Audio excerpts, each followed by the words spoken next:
Sudah. Bismillahirrahmanirrahim. Assalamualaikum warahmatullahi wabarakatuh. Alhamdulillah. Alhamdulillahilladzi anzala ala 'abdihi al-furqan liyakuna lil'alamin nadhira. Alladzi arsala rasulahu syahidan wa mubasysyiran wa nadhira wa da'iyan ila Allah bi'idnihi wa sirajan munira. Alladzi allafa baina qulubina fa asbahna bi ni'matihi ikhwana.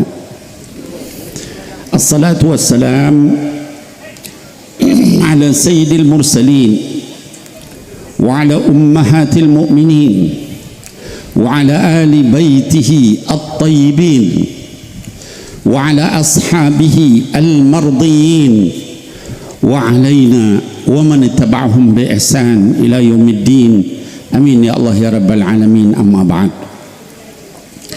yang saya hormati, saya muliakan dan insyaallah dimuliakan oleh Allah Subhanahu wa taala, para habaib al-kiram. Saya tidak bisa menyebutkan satu persatu para tokoh yang hadir, para habaib, khusus sahibul bait wa sahibul barnamij Al-Habib Ahmad Al-Bahar Al-Hadar, mata'anallah tula hayatih wa nafa'anallah bi'ilmih wa amalih. Mudah-mudahan Allah panjangkan usia beliau, juga keluarganya, juga semua orang-orang yang dekat dengan beliau, dan Allah berikan taufik wal hidayah, rizki yang halal, kemudian juga kesehatan untuk seluruh keluarga beliau insyaallah. Amin ya Allah ya rabbal alamin.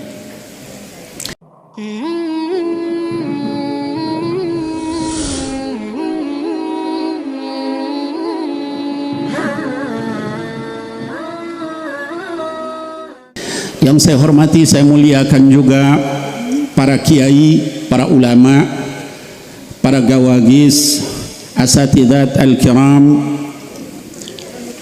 khusus kepada Kiai Muhammad Khalil As'ad bin As'ad Syamsul Arifin, mata'anallah tula hayatih wa nafa'anallah bi'ilmih wa amalih, dan juga para kiai yang lain yang hadir. Saya tidak bisa menyebutkan satu persatu, tapi mudah-mudahan Allah Subhanahu wa taala berikan karunia rahmat dan juga seluruh kebaikan kepada beliau-beliau. Amin ya Allah ya rabbal alamin. Kemudian kaum muslimin wal muslimat, hadirin wal hadirat, seluruhnya yang hadir di sini, yang menonton live streaming, mudah-mudahan juga Allah kabulkan hajat kita dengan barokahnya Syekh Abu Bakar bin Salim. Allah jauhkan kita dari bala dengan barokahnya Syekh Abu Bakar bin Salim, dan Allah kabulkan seluruh keinginan kita zahiran wa batinan fid dunya wal akhirah. Amin ya Allah ya rabbal alamin. Hadirin yang hadir pada saat ini dan juga yang menonton, pertama saya ingin menyampaikan, kalau masih ada orang yang bertanya kenapa kita mengadakan memperingati haulnya ulama, aulia, asfiya, salihin, maka jawablah kepada mereka bahwa salah satu uslub Al-Quran itu adalah qasas. Salah satu gaya Al-Quran itu adalah kisah-kisah. Di dalam Al-Quran, kata para ulama mufassir, sepertiga dari Al-Quran itu adalah kisah-kisah isinya. Bahkan bukan hanya kisah manusia, kisah sapi saja diceritakan dalam Quran. Surah terpanjang, surah Al-Baqarah, itu bicara tentang Bani Israel, dan salah satunya adalah sapi betina. Kalau sapi saja dijelaskan dalam Quran, apalagi para aulia, para ulama, para salihin.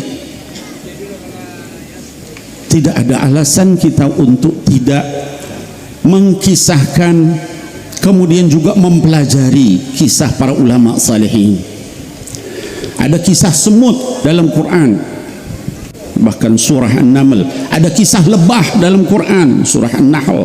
Kisah gajah, Al-Fil. Kalau binatang-binatang itu juga dijadikan ibar, pelajaran-pelajaran oleh Allah Subhanahu wa taala, apalagi para ulama, para salihin, para aulia, para muqarrabin, para siddiqin. Mudah-mudahan Allah berkahi kita semua yang hadir di sini. Amin ya Allah rabbal alamin. Kemudian yang kedua, saya juga ingin menyampaikan, karena banyaknya isu pada akhir-akhir ini, mudah-mudahan nggak nyampe ke Banyuwangi. Kalau di Jakarta banyak yang membahas tentang keabsahan Bani Alawi. Perlu saya sampaikan, karena mungkin yang tua-tua nggak membuka media sosial, tapi kalau yang muda-muda kepengaruh sama media sosial. Hadirin yang saya muliakan karena Allah, kalau kita melakukan penelitian, kita membicarakan orang, itu hati-hati siapa yang kita bicarakan. Kita membicarakan seorang ulama besar yang hidup lebih dari 1000 tahun yang lalu, yaitu Al-Imam Ahmad bin Isa. Sayyidina Ahmad bin Isa lahirnya saja tahun 260-an Hijrah, wafatnya sekitar tahun 345 Hijrah, lebih dari 1000 tahun yang lalu. Dan para ulama 1000 tahun lalu itu beda dengan kita. Waraknya, zuhudnya, ibadahnya, siddiqnya itu jauh dibandingkan dengan kita. Hati-hati, hati-hati. Hadirin yang saya cintai karena Allah Subhanahu wa taala, Sayyidina Ahmad bin Isa ini adalah keturunan keempat dari Al-Imam Ja'far As-Sadiq rahimahullah ta'ala anhu.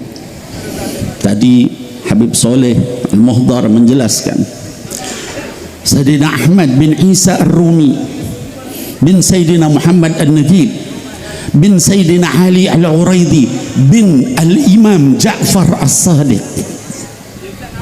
Jangan main-main ini. Keturunan keempat dari Imam Ja'far As-Sadiq dan keturunan ke-8 dari Sayyidina Ali bin Abi Talib karramallahu wajhah wa Sayyidatina Fatimatu Zahra binti Rasulillah sallallahu alaihi wasallam. Ini orang-orang yang luar biasa, dikatakan nggak pernah hijrah. Itu kebohongan sejarah. La haula wala quwata illa billahil aliyil azim. Hadirin, saya mencintai antum semua karena Allah. Hati-hati ya, bagaimana kita berhadapan dengan Sayyidina Muhammad sallallahu alaihi wasallam kalau kita mendustakan keturunan beliau. Al-Imam Ahmad Al-Muhajir, untuk yang belum mengetahui, itu hijrah dari Basrah, meninggalkan hartanya, kedudukannya, sampai dikatakan beliau itu memiliki lebih dari 1000 orang hamba sahaya. Dimerdekakan karena Allah sama beliau. Hartanya diinfakkan di jalan Allah. Untuk kemana? Kalau anak-anakku sekalian hadirin memahami tentang Basrah. Basrah itu di Irak sekarang. Subur makmur, tanamannya banyak, kurma, gandum, segala macam ada di situ. Ada 2 sungai besar, Sungai Furat atau Yufrat dan Tigris. Itu luar biasa suburnya, hijau di mana-mana. Ditinggal sama beliau untuk datang ke satu kota yang kering tandus. Di Tarim, Hadramut, batu, pasir, hartanya dihabiskan, sampai beliau digelari oleh para ulama Al-Muhajir ilallah, orang yang hijrah hanya karena Allah subhanahu wa ta'ala. Itu Al-Imam Ahmad bin Isa Al-Muhajir, bukan orang sembarangan. Ketika mau berangkat ke Hadramaut, beliau mampir dulu kepada datuknya Sayyidina Muhammad sallallahu alaihi wasallam di Madinah, setahun di situ, minta isyarah. Lalu kemudian beliau haji, lalu berangkat ke Hadramaut, meninggalkan semua kekayaannya, semua dunia yang beliau miliki, semua untuk pindah ke Hadramaut. Jadi hendaknya kita tahu diri, sadar posisi, siapa kita, siapa para ulama besar ini. Takut kalau kita kualat hidup kita karena kita mempermainkan. Enggak ada dalam sejarah. La haula wala quwata illa billah. Al-Imam Ahmad Al-Muhajir itu memiliki keturunan ulama-ulama dan aulia-aulia salihin. Salah satunya adalah yang kita peringati haulnya pada hari ini, Al-Imam Fakhrul Wujud Sayyidina Abi Bakar bin Salim Maula Inad, yang wiridnya kita baca tadi, ya, dan dibaca di seluruh dunia. Orang-orang membaca, miliaran orang ngulang-ngulang wiridnya. Itu adalah keturunan daripada Al-Imam Ahmad Al-Muhajir, yang punya anak namanya Ubaidillah, punya anak namanya Alwi, yang keturunannya disebut, dinisbatkan kepada Alwi menjadi Al-Ba'alawi. Ulama-ulama besar. Ada Al-Imam Umar ibn Abdurrahman Al-Attas, yang wiridnya juga dibaca di pondok-pondok pesantren, bahkan di berbagai negara di dunia ini, yaitu wirid Attas. Ada Al-Imam Abdullah ibni Alawi Al-Haddad, yang wiridnya, ratibnya dibaca miliaran kali sama orang seluruh dunia. Kitab-kitabnya diajarkan di pesantren, Nasaihud Diniyah wal Wasaya Al-Imaniyah, Adab Suluk Al-Murid, dan lain-lain kitab. Ini bukan orang-orang sembarangan, didustakan nasabnya. La haula wala quwata illa billah. Hadirin yang saya cintai karena Allah subhanahu wa ta'ala, bukan hanya itu, saya ingin sampaikan yang mentashih nasabnya Ba'alawi itu ulama-ulama kaliber dunia. Siapa Bib?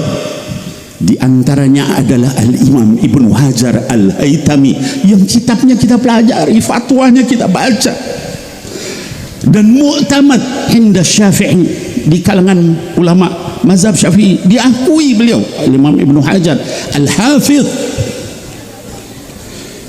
Siapa lagi yang mentasih nasabnya Ba'alawi? Al-Hafidh Al-Imam As-Sakhawi rahimahullah ta'ala anhu.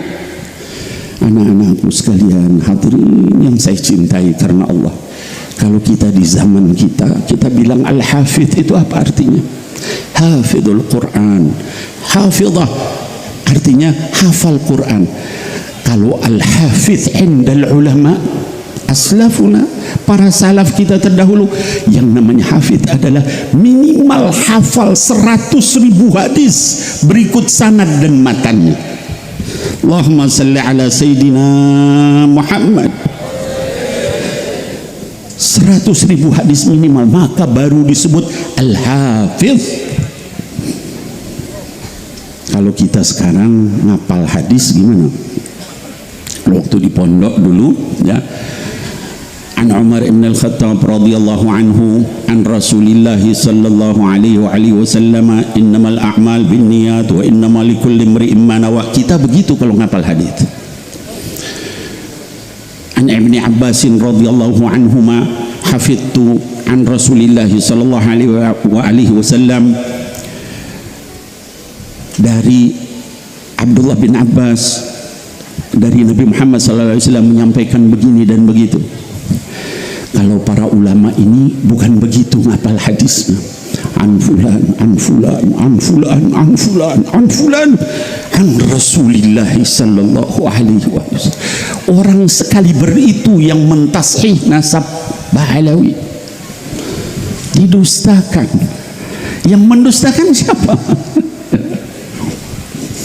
Inna lillahi wa inna ilaihi raji'un. Mudah-mudahan nggak nyampe ke Banyuwangi ya. Bersih insya Allah kalau di sini kita ya.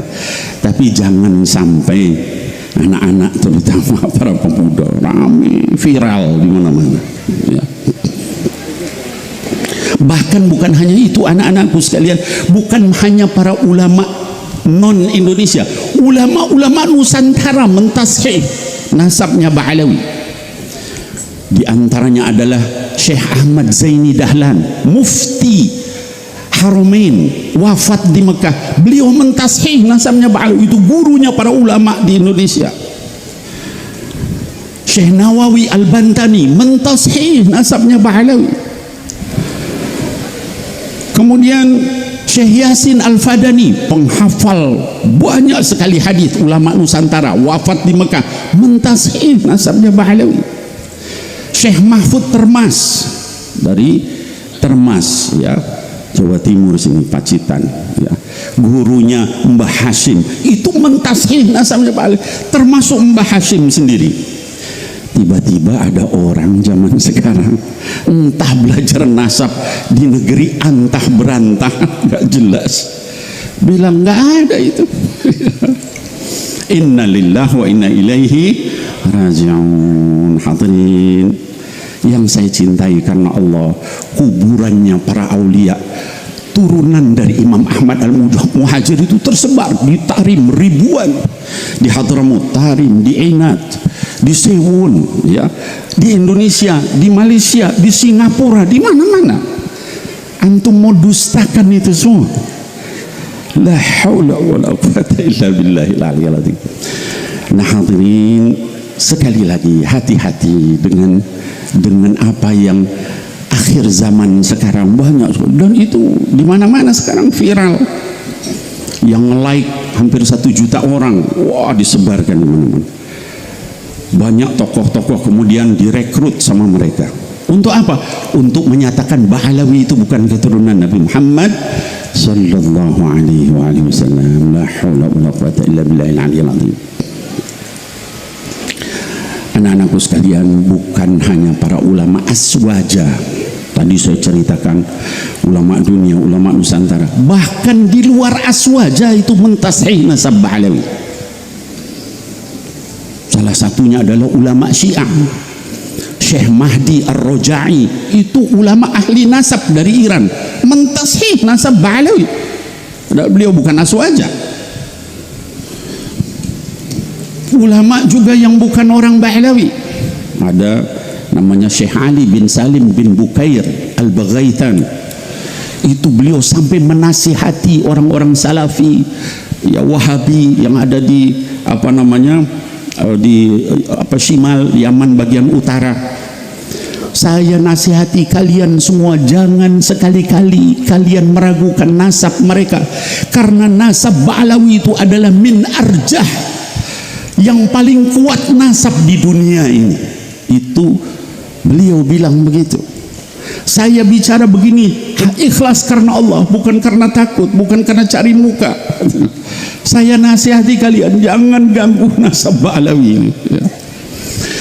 Nah hadirin yang saya muliakan karena Allah subhanahu wa ta'ala, sekali lagi ya, mudah-mudahan kita tabarruk dengan para ulama, tabarruk dengan para aulia, tabarruk dengan para salihin. Itu adalah ajaran dari kita, guru-guru kita, para kiai kita, para ulama kita, para habaib kita. Itu kita istiqomah sampai kita berjumpa dengan Allah subhanahu wa ta'ala. Tadi Al-Habib Saleh Al-Muhdar menceritakan tentang di antara manaqibnya Al-Imam Al-Syeikh Abu Bakar bin Salim Maula Ainat. Saya ingin ngambil beberapa hal yang mudah-mudahan bermanfaat buat kita semua di sini. Yang pertama adalah hal akhlak yang luar biasa dari beliau ini adalah ketaatannya kepada guru. Itu luar biasa. Anak-anakku sekalian yang masih muda, yang masih santri, yang punya guru, hati-hati sama guru kita. sekarang ini banyak keberkahan diangkat sama Allah karena kita kurang adab sama guru.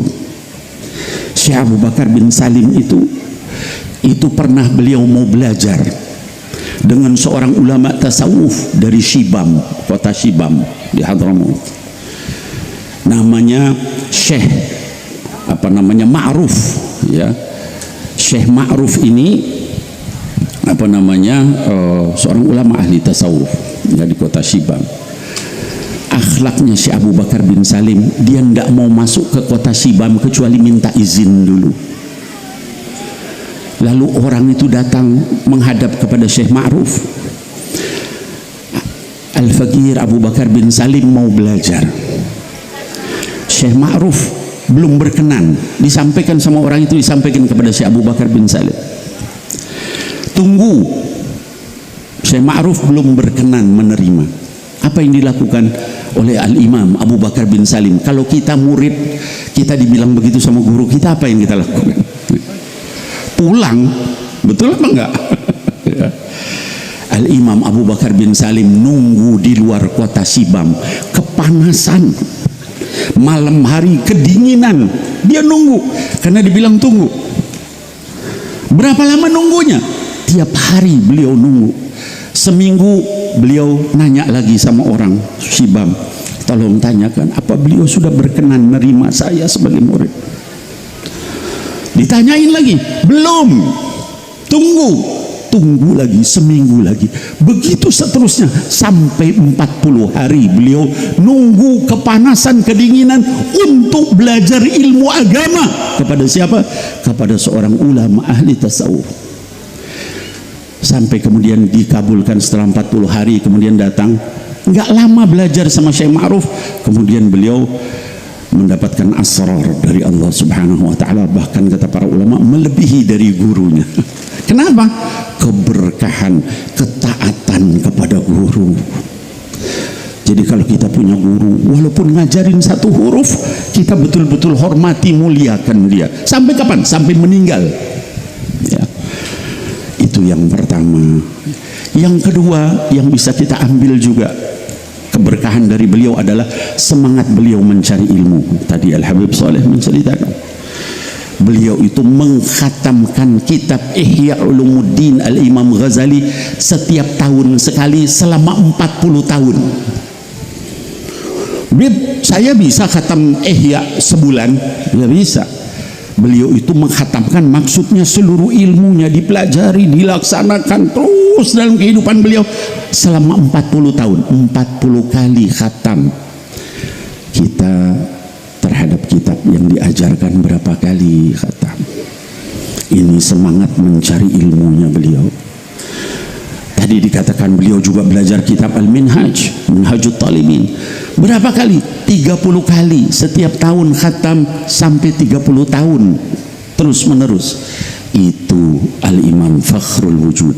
Digelari Al-Imam Fakhrul Wujud karena beliau itu dikatakan anugerah bagi alam semesta, karena keluasan ilmunya dan kedalaman ma'rifatnya kepada Allah. Dalam satu kesempatan beliau pernah menyampaikan, Allah menjadikan dunia itu seperti piring di depan saya, dari ujung sampai ke ujung saya tahu. Ya, itu karomahnya Al-Imam Syekh Abu Bakar bin Salim rahimahullah rahmatal abrar. Ya, mudah-mudahan kita diberikan keberkahan dari keutamaan beliau, amin ya Allah ya rabbal alamin. Ibadahnya juga luar biasa. Tadi dikatakan beliau itu 40 tahun sholat subuh dengan wudhu isya. Bib, saya juga setahun sholat subuh dengan wudhu isya. Iya, kalau kita sholat subuh dengan wudhu isya itu duduk. Al-Imam Abu Bakar bin Salim itu keliling di seluruh kota Tarim untuk setiap malam ngisi air wudhunya, karena di sana itu air susah. Beliau ngambil air ke setiap masjid. Sampai subuh itu seluruh masjid di kota Tarim itu semuanya penuh untuk orang wudhu sholat subuh. Itu Al-Imam Abu Bakar bin Salim rahimahullah ta'ala anhu. Lalu beliau sholat subuh di Masjid Ba'isa, ya, di kota Lisik. Tapi semalaman itu keliling seluruh masjid di Kota Tarim untuk membawain air, lalu sholat 2 rakaat, pindah lagi, bawa air lagi ke masjid, terus sampai pagi. 40 tahun lamanya melakukan sholat subuh dengan wudhu, isya dengan melakukan hal seperti itu. Tadi juga disebutkan beliau itu puasa kalau berbuka dengan balah. Balah itu kurma yang apa namanya, masih seperempat matang.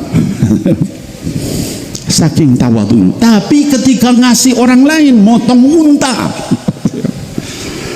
tiap hari itu 1000 fakir miskin dikasih sedekah sama beliau. Tapi untuk beliau sendiri makan ala kadarnya.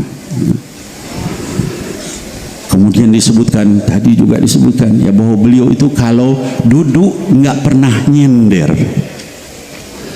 dan duduknya nggak pernah bersila, duduknya iftirash atau tawarruk, saking dia ta'zimnya sama Allah Subhanahu wa ta'ala. Nggak pantas saya duduk di atas buminya Allah ini dalam keadaan saya nyender, atau seumur hidupnya begitu. Allahumma salli ala Sayyidina Muhammad. Hadirin yang saya cintai karena Allah, itu manfaatnya kita mengadakan haul. Ikuti, dengerin, lalu kemudian kita baca doa untuk beliau, bacakan Fatihah, lalu kita ikuti akhlaknya dan sebagainya. Mudah-mudahan kita disinari oleh Allah Subhanahu wa ta'ala dengan nurut taufik wal hidayah. Nah hadirin yang saya cintai karena Allah Subhanahu wa ta'ala, itu tadi beberapa hal yang saya sebutkan tentang keutamaan Syekh Abu Bakar bin Salim. Saya sebetulnya ingin memperpanjang, tapi yang pertama, guru kita Kiai Muhammad Khalil sudah hadir ya bersama kita. Nanti kita beri kesempatan beliau juga untuk menyampaikan. Kemudian juga saya juga perlu izin sama Bapak Ibu sekalian, ini karena langsung harus naik kereta siang ini juga ya, karena nanti saya ada acara lagi di Surabaya ya. Jadi apa namanya, keliling. Alhamdulillah pada hari ini bisa ketemu dengan para ulama di sini, para habaib. Mudah-mudahan nanti di akhirat kalau misalnya saya ditanya sama Allah, saya katakan saya sudah tabarruk ke kota Banyuwangi, ketemu para ulama, duduk di majelisnya para habaib, para ulama. Mudah-mudahan Allah berkenan mengampuni saya dan kita semuanya. Amin ya Allah ya Rabbal Alamin. Hadirin yang saya cintai karena Allah, mungkin itu yang bisa saya sampaikan. Nafa'ani wa iyyakum. Mudah-mudahan kita bermanfaat ya buat saya dan kita sekalian, dan mudah-mudahan kita semua diberikan keberkahannya Syekh Abu Bakar bin Salim karena kecintaan kita kepada beliau, kepada para habaib, kepada para ulama, kepada para kiai, para guru, para asatidat, seluruh orang-orang yang saleh di atas dunia ini. Mudah-mudahan dengan kita menghormati, memuliakan mereka semua, kita diberikan keberkahan oleh Allah Subhanahu wa ta'ala melalui makom-makom mereka semuanya. Amin ya Allah ya Rabbal Alamin. Al-haqqu min rabbika fala takunanna minal mumtarin. Kebenaran itu dari Allah, jangan kita termasuk orang yang ragu-ragu, dan kesalahan dari kebodohan saya sendiri. Walafu minkum, billahi taufiq wal hidayah. Assalamualaikum warahmatullahi wabarakatuh.